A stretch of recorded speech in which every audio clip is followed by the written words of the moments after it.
বীরভূমের রামপুরহাটে 1.5 বছরের শিশু কন্যাকে অপহরণ ঘটনার তদন্তে নেমে কয়েক ঘন্টার মধ্যেই মুর্শিদাবাদের জঙ্গিপুর বাস স্ট্যান্ড এলাকা থেকে শিশুকে উদ্ধার রামপুরহাট থানার পুলিশে।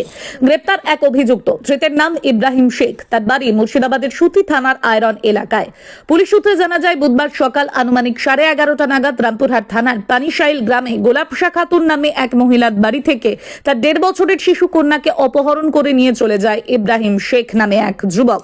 পরিবারের সদস্যরা রামপুরহাট থানার দ্বারস্থ হয়। ঘটনা তদন্তে নেমে অতি তৎপরতার সাথে কয়েক ঘন্টার মধ্যে রামপুরহাট থানার পুলিশ মুর্শিদাবাদের জঙ্গিপুর বাস স্ট্যান্ড এলাকা থেকে অভিযুক্ত যুবক ইব্রাহিম শেখকে গ্রেপ্তার করে ও শিশুটিকে উদ্ধার করে। বুধবার রাত 10টা নাগাদ শিশুটিকে উদ্ধার করে রামপুরহাট থানায় আনে পুলিশ। যদিও অপহরণের বিষয়টি নিয়ে বেশ কিছু প্রশ্ন উঠছে। অপরিচিত কেউ কিভাবে বাড়িতে ঢুকে শিশু কন্যাকে অপহরণ করলো সেই নিয়ে। যদিও অভিযুক্ত যুবকের দাবি, শিশু কন্যার মা তাকে শিশুকে নিয়ে যেতে বলেছিলেন। সমস্ত ঘটনা তদন্ত শুরু করেছে রামপুরহাট থানার পুলিশ।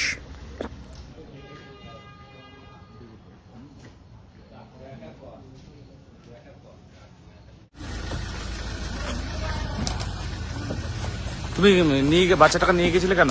স্যার আমাকে বলা হয়েছিল। কে বলেছিল? ওর মা বলেছিল। কি হয়েছিল ঘটনাটা একটু বলুন তো। স্যার ঘটনাটা ঘটেছিল বলতে আমার কাছে ফোন এলো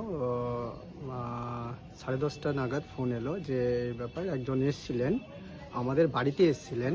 হ্যাঁ, যে মানে বাচ্চাটাকে কিডন্যাপ করে নিয়ে যায়। সে এসে পরিচয় দেয় যে আমি মানে আমার যে বাচ্চাটাকে কিডন্যাপ করে নিয়ে যায় সেটা আমার ভাইজি হচ্ছে। হ্যাঁ, সে পরিচয় দেয় যে আমার বৌদির দূর সম্পর্কের চাচাতো ভাই। সে বলে সে বাড়িতে আসে, বাড়িতে এসে আপনার কিছুক্ষণ বাড়িতে থাকে, 10-5 মিনিট মতো বাড়িতে থাকে। তারপরে বাচ্চাটাকে করে করে নিয়ে গ্রামের দোকানের দিকে যায়, যে ক্যাডবেরি কিনে দেওয়ার জন্য, চকলেট কিনে দেওয়ার জন্য নিয়ে যায়। সেখান থেকে সে বাচ্চাটাকে নিয়ে 11:30 নাগাদ সে আমাদের গ্রাম থেকে উধাও হয়ে যায়। উদয় হয়ে যাওয়ার পর খোঁজাখুঁজি করে, 10 মিনিট পর খোঁজাখুঁজি করার পর কিন্তু খুঁজে পাওয়া যায় না।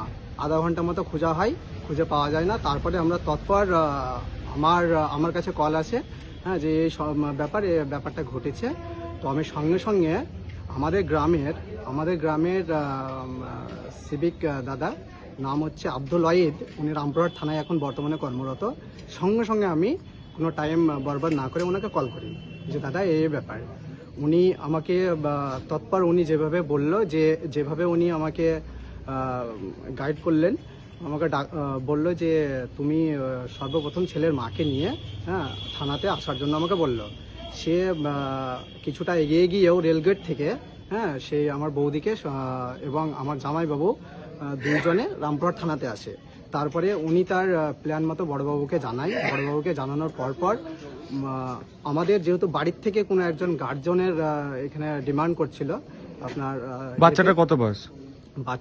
বাচ্চার বয়স হচ্ছে 1 বছর 6 মাস। যে বাচ্চাটাকে কিডন্যাপ করেছিল সে কি পরিচিত? যে বৌদি আছেন আমার,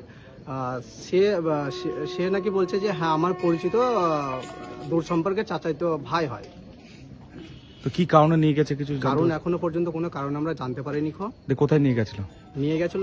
শেষ আমরা যেখান থেকে রামপুরহাট থানার পুলিশের সহযোগিতায় বাচ্চাটাকে উদ্ধার করা হলো, সেটা হচ্ছে জঙ্গিপুর বাস স্ট্যান্ড থেকে উদ্ধার করা হয়েছে। কি বলবেন, কয়েক ঘন্টার ব্যবধানে পুলিশ অবশ্যই রামপুরহাট থানাকে আমি মানে বলতে চাইছি খুব মানে আপনার এ থেকে মানে ধন্যবাদ জানাই যে যেভাবে এনারা আধা ঘন্টা আমরা রিপোর্ট করেছি, তার 1-1.5 ঘন্টার মধ্যে বাচ্চাটাকে ফিরিয়ে দিয়েছে।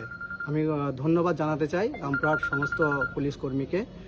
আর আগামীতে আশা করি স্যার, যদি এইভাবে আমাদের পুলিশ কর্মী আমাদের পাশে থাকে, তো ক্রাইম থেকেও আমাদের শহর অনেকটাই দূরে থাকবে। কি না ধানের সুবাসে মাটির টান, আর সেই টানে V K gold rice. V K gold rice, বাংলার চাল, বাংলার গান।